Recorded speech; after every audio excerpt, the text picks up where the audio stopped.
जब दिल बोझल हो जाए तो अल्लाह को याद कर लिया करो। वही है जो टूटे दिलों को सुकून अता करता है। सब्र आसान नहीं होता, मगर अल्लाह के नजदीक सबसे कीमती इबादत सब्र ही है।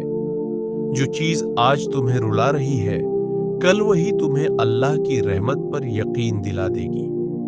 नमाज सिर्फ फर्ज नहीं, ये अल्लाह से मुलाकात है जहां दिल की सारी थकन उतर जाती है।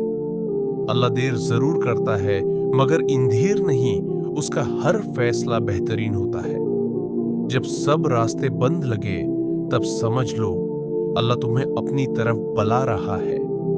दुआ कमजोर लफ्जों में होती है, मगर उसकी ताकत किस्मत बदल देने वाली होती है। जो अल्लाह पर छोड़ देता है, अल्लाह उसके लिए वो कर देता है जो वो सोच भी नहीं सकता। आजमाइश इसलिए नहीं आती कि अल्लाह नाराज है, बल्कि इसलिए आती है कि अल्लाह करीब लाना चाहता है।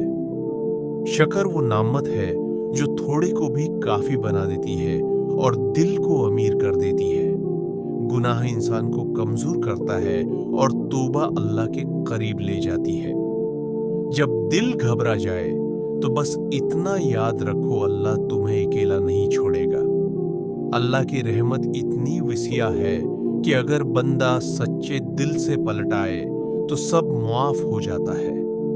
खामोश रहकर सब्र करना हर किसी के बस की बात नहीं। ये वो इबादत है जिसे अल्लाह बहुत पसंद करता है। दुनिया का सहारा वक्ती है, मगर अल्लाह का सहारा हमेशा के लिए काफी होता है।